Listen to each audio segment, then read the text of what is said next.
My girlfriend Emily and I had been together for almost 8 years.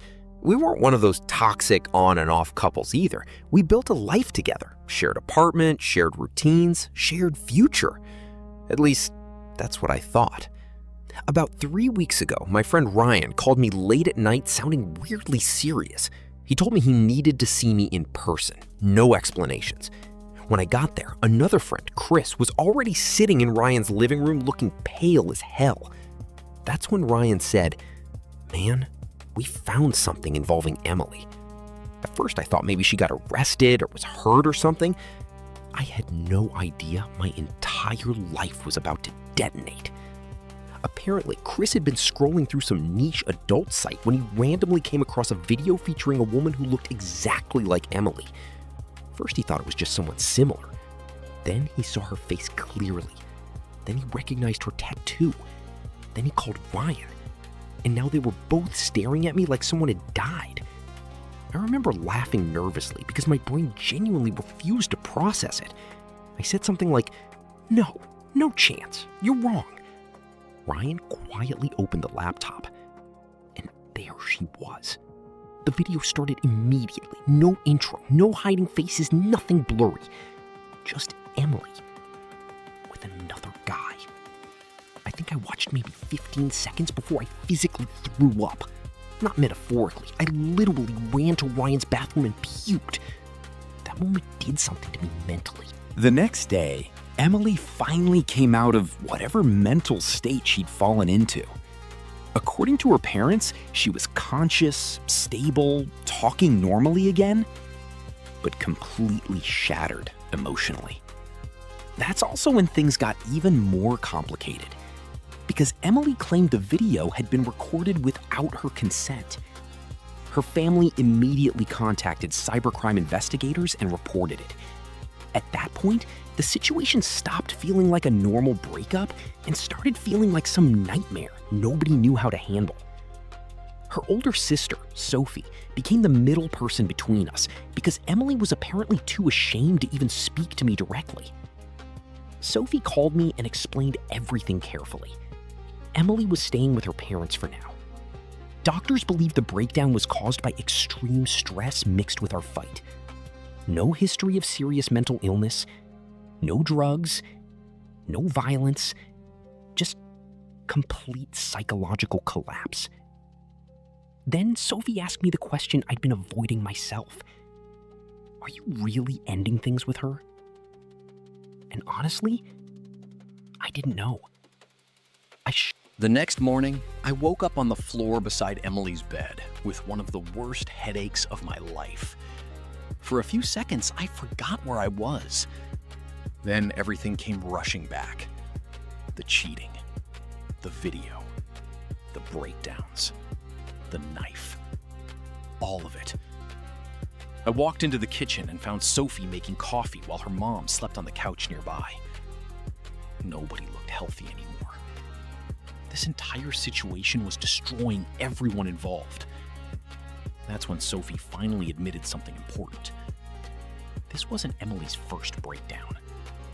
Apparently, she'd had smaller episodes before. Panic spirals, emotional shutdowns, depressive crashes, but nothing even remotely this severe. And somehow nobody had ever told me.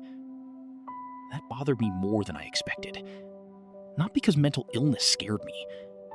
Once I decided to leave, something inside me finally started calming down. Not healing. Definitely not healing. But the constant emotional chaos finally slowed enough for me to think clearly again.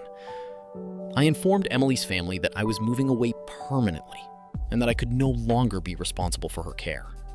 Honestly, that conversation was brutal. Her mother cried. Her father looked defeated. Sophie seemed angry at first, but eventually admitted they were overwhelmed and didn't really know what they were doing anymore. And to be fair to them, I don't think any of us did. People online love acting like they'd handle situations perfectly. Reality is messier. This family wasn't trying to manipulate me because they were evil masterminds. They were desperate, terrified, exhausted. Their daughter had detonated her entire life and then mentally collapsed afterward. Nobody came with instructions for something like that. Still, I knew I had to get out. Because the longer I stayed, the more I disappeared from my own story. Everything became about Emily, her mental state, her therapy, her crisis, her recovery. Meanwhile, I was silently falling apart in the background, and nobody, including me, was really paying attention to that. Around that time, more details about the investigation finally came out. And honestly, I wish they hadn't. According to Emily, the guy from the videos was a foreign exchange student from South Korea she met online months earlier. At first, she claimed they only hooked up once. That turned out to be a lie almost immediately. Investigators found multiple hotel records, different dates, different locations, security footage, messages, the whole thing. It wasn't a one-time mistake. It was an actual affair. Apparently, the only thing she didn't consent to was the recording itself. Everything else was voluntary. That detail completely destroyed whatever false hope my brain had still been clinging to. Because until then, some stupid emotional part of me still wanted there to be some explanation that would make all this less painful. There wasn't. She cheated because she chose to. Repeatedly. And honestly, finding that hurt more than the original video. The police explored possible criminal charges related to the recordings, but the situation was complex. A couple weeks after my original post, I came back online and updated people. And honestly, the comments absolutely cooked me. Not unfairly either. Thousands of people basically told me the same thing. You need to leave. She is not your responsibility. You're destroying yourself trying to save someone who betrayed you. At first, I resisted that idea emotionally. But deep down, I already knew they were right. Around that time, therapy started forcing me to confront parts of myself I'd ignored for years. My therapist asked brutal questions. Not cruel ones. Necessary ones. Questions like, why do you feel responsible for fixing people? Why do you believe abandoning yourself is love? Why are you more comfortable suffering than disappointing others? Those sessions hit me like a truck. Because once I stopped focusing entirely on Emily, I realized how messed up my own emotional wiring actually was. Especially because of my childhood. For context, I'm not close with my biological parents at all, especially my father. Just when people thought the story was over, another post completely exploded online for a totally different reason. This one came from a woman. And honestly, at first, everybody hated her. Her post started like this. My ex-boyfriend divorced his wife because of me. And now I feel guilty. Yeah, you can already imagine how the comments looked.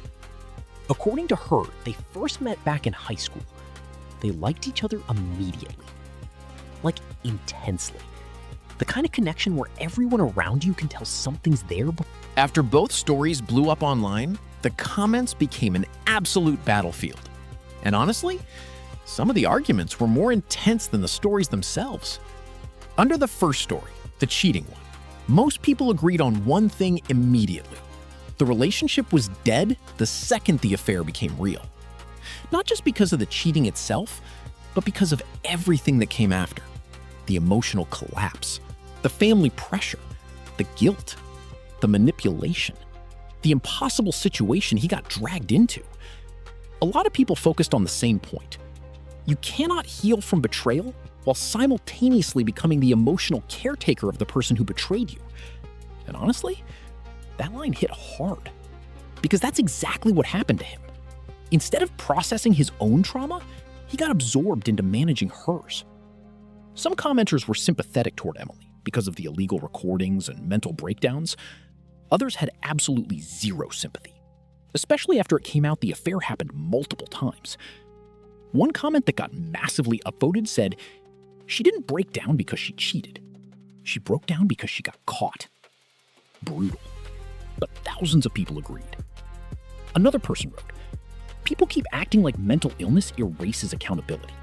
It doesn't."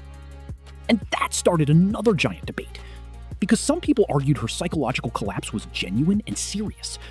Others believed at least part of it was emotional manipulation, even if unconscious. Then came the most uncomfortable discussion of all.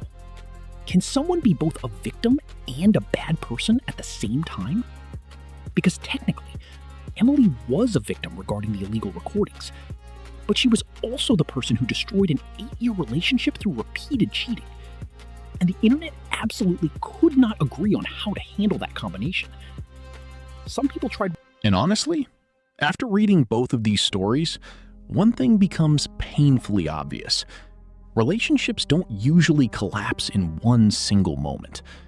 Most of the time, they fall apart slowly through lies, avoidance, emotional pressure, bad decisions, fear, selfishness, and people refusing to face uncomfortable truths until it's way too late.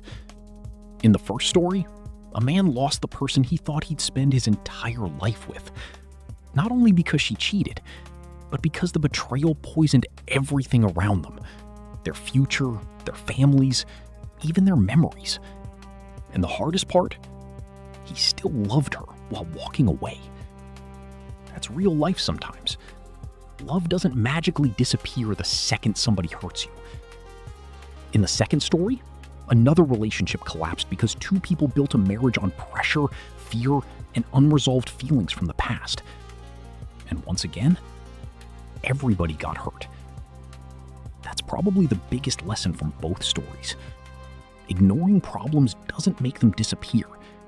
It just makes the eventual explosion worse. Anyway, let me know what you think.